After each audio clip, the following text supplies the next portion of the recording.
शेतकरी मित्रांनो, 2 दिवसापासून पाऊस झालेला आहे आपल्याकडे. दिवसाला आणि रात्री पाऊस झाला. त्याच्यानंतर काल दिवसभर आणि रात्रभर नव्हता.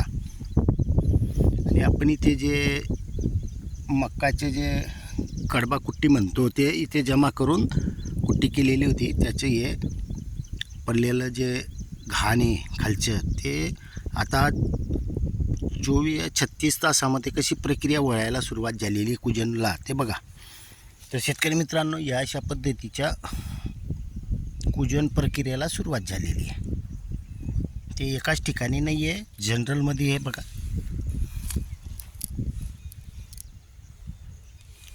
पूर्ण ज्या जागेवर वेस्टेड पडलेलं असतं हे कुजन प्रक्रिया 36 तासामध्ये, समजा 36 तास झाले असतील काहीतरी अंदाजनुसार, पाऊस पडल्यानंतर याची प्रक्रिया सुरू झालेली आहे. आता समजा आपण इथं पाणी देतो ते लिमिटेड उन्हाळ्यामध्ये, जेव्हा आपण लागवड केलेली होती पाऊस येण्याच्या अगोदर.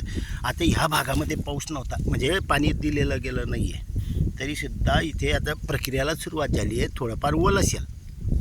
आता बघा इथेही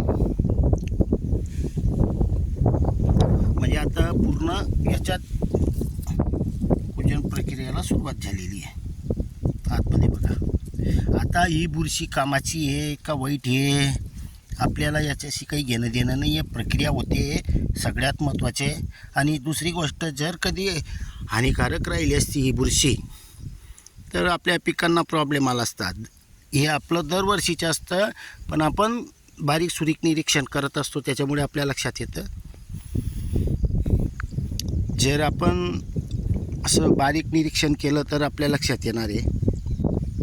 नाहीतर आले गेले, काही टाकलं आहे सोडलं आहे, त्याचे परिणाम भेटले का नाही भेटले ते वरतून कधी बघितलं तर ते तसं आपल्याला दिसत नाही. पण ज्या वेळेला आपण असं बारीक काम करणार किंवा लक्ष देणार त्याच वेळेला आपल्या लक्षात येत आहे. आता समजा आपण असं चालत निघून गेलो तर ते लक्ष जाणार नाही, पण तिथं काही काम करायला बसलो तेव्हाच आपल्या लक्षात येणार आहे. तर शेतकरी मित्रांनो, कुजन प्रक्रियेला सुरुवात झाली आणि आता ओलावा टिकून राहील त्यात शंका नाही आहे. कारण आपण जाडमीठ, SR कल्चर त्यापासून बनवलेल्या निविष्ठा हे नैसर्गिकरित्या दिलेले असतं. त्याच्यामुळे ही प्रक्रिया ओलावा असेल तोपर्यंत चालूच राहणार आहे. आणि पावसाळा असल्यामुळे हा ओलावा टिकून राहील लवकर, म्हणजे टेम्परेचर कमी असल्यामुळे आता हा ओलावा टिकून राहायला अडचण येणार नाही. आणि विशेष म्हणजे बेड पद्धत असल्यामुळे, खास करून बेडमुळे. धन्यवाद.